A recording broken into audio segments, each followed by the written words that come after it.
Welcome to the Jill on Money Show. It's Saturday, July 20th, and we are here trying to help you make better financial decisions. If you've got something going on in your life that remotely touches your money, please get in touch with us. All you need to do is go to our website, jillonmoney.com, click the Contact Us button, and let us know if you would like to join us on the air live. We'd love to have you. Check the box. Don't forget, Mark will do everything else. While you're on the website, you can check out our other stuff. We've got a blog, we've got videos, we've got resources, and you can also sign up for the free weekly newsletter, which comes out every single Friday. Mark does a great job with that. Okay, right now, let's talk to Mike, who's on the line from Michigan. Hey, Jill. Thanks for having me. Question. My wife and I are in our low 50s and starting to have conversations with friends and with ourselves about what the next step might look like. And so we're talking about investments and retirement and so on. And one of the questions that continues to come up, particularly as I talk with friends and colleagues, is, I've got this financial planner and they're really helping me think about tax strategies or income in retirement or whatever. And I'm like, geez, I don't have a tax or a financial advisor. I wonder if that's something I should really be thinking about. So thought I'd connect with you and see if I could get your advice. So tell us a little bit about you and your wife. You said you're in your 50s. So are you both working still? Yeah, I'm full time. My wife is a physician and she has really scaled back, a day or so a week. How much does she earn on a day or so a week? It's probably about $50,000 a year. Oh my God. Can you imagine? I thank God she went to all that schooling though. I mean, for one day a year one day a week making $50,000, she deserves it. And so good. She could keep up a day a week for a while. I think so. Yeah. And it's like a day or two a week. So it's, she's definitely still in the game. Okay, good. And what about you? How much do you earn, Mike? About $225 base and then about $50,000 bonus. All right, come on. Now I'm going to be very New York on you, but on that income, are you living large in Michigan? We're doing okay, but Midwestern response, and we're okay. Yeah, no, we're doing all right. All right. So tell us about what about a house? You own a home? We do. Yep. So our house is paid for. It's worth about probably about $700,000. Wow, that's nice. You got some kids? We do. We have 4 kids. Whoa. So that's where a lot of our money goes, Jill. How old are they? What's the range? So the range is 26 down to 16. Oh. So the older 2 are essentially launched through school, independent, doing well, off the payroll, which is awesome. The next 2 are still in high school and going to be entering college here, so we still have some expenses coming up. Okay, not to get too into your business, but is this your first or your second marriage?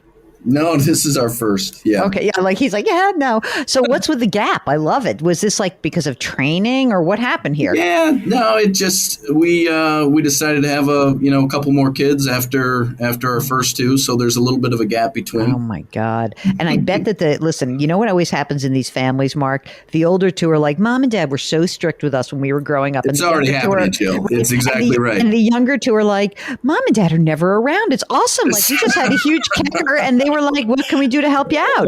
Right? It's so funny. It's always happens that way. We're living it. So now let me ask you this. The kids are in high school. Do you have money set aside for college or do you pay it out of cash or do you plan to pay it out of cash flow? Yeah, it'd probably be a mix. We've got about 150, 160,000 set aside in 529s and Coverdale. So an education nice. IRA. Yep. So we've got a little bit of money set aside for them. Are they going to, are they going to be in-staters, do you think? Or I think so. Yeah, okay. I would say so. Yep. So that should be pretty close to covering it, no? I think so. I think we'll be fairly close. So I think we should be okay there. Great. Okay. So now we got the house that's paid for, mostly kids' education, mostly paid for. Tell us about what's going on in your retirement accounts. How much have you socked away on your 225 base plus your 50,000 bonus? So my 401k is about 1.5 and most of that is traditional. I did start to flip to a Roth of that 1.5 like 30 grand is in Roth. My wife's got about 500 in her 401k, so about 2 million together. That's awesome. Great. Is your wife an employee or is she self-employed? Or a contractor? Where is she in this process? She got out of her practice and is more of a contractor now. Mm-hmm. And so what we ended up doing is rolling her 401k over to an individual 401k. Yep, a uni. Exactly. Yep. Great. From Schwab. And so that worked out pretty well. Fantastic. Okay. Now, next question. How about just slush fund cash, emergency reserve? What do you got? Yeah, like 80 grand. And do you have any brokerage accounts that sort of non-retirement, but just other money that's set aside? Yeah, so about 300 in Schwab, just in some index funds and things like that. All right, this sounds good. Any idea about, you said your early 50s. Mm-hmm. What about the when? When do you think you are considering retirement? Yeah, good question. It's this whole idea of FINE, mm-hmm. Financial independence, next endeavor is kind of intriguing to us.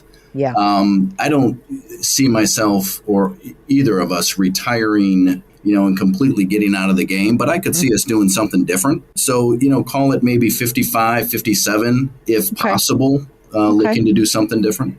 Let's presume that the kids are mostly out of the picture. What do you think your needs are in terms of income? It's probably 10 grand a month. Okay. Maybe not even quite that much. All right, but let's say it for the heck of it. Would she consider to say, her scaled back 1 or 2 days a week? Do you think she could keep doing that for a while and then you would kind of scale back and figure out you would make, 50 or 75 grand a year? Is that fair to presume? I think so. We'll see how this goes with the 1 or 2 days a week, but so far so good. So yeah, I could see that working out. All right. So I think you're in really good shape. I mean, I like what I hear in terms of the future.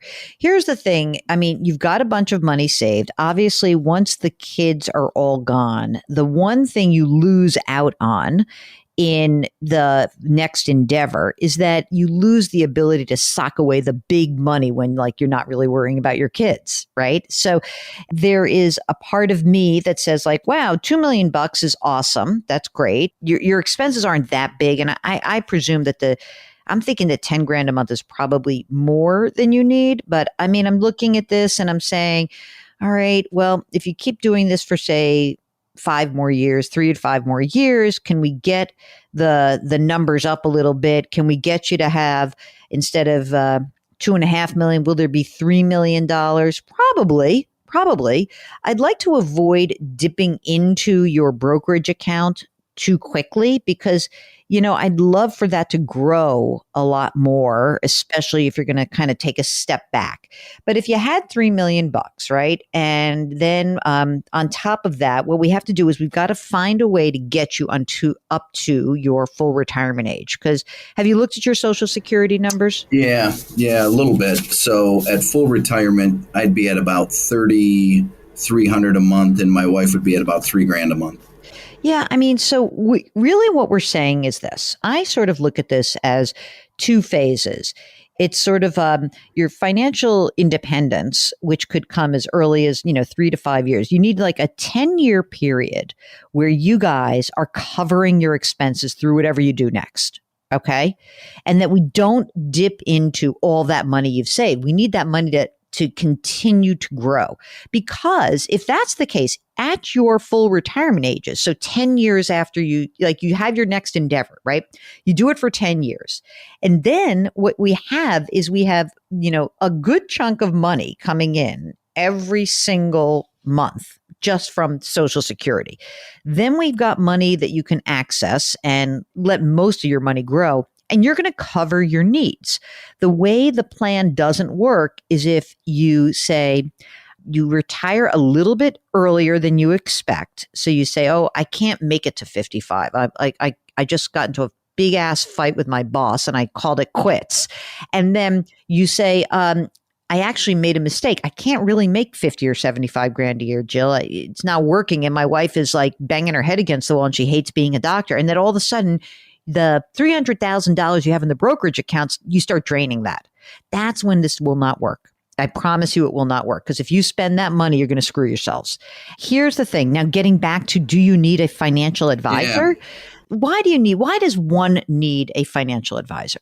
You need a financial advisor to help you contemplate how to make big transitions in your life. That's one.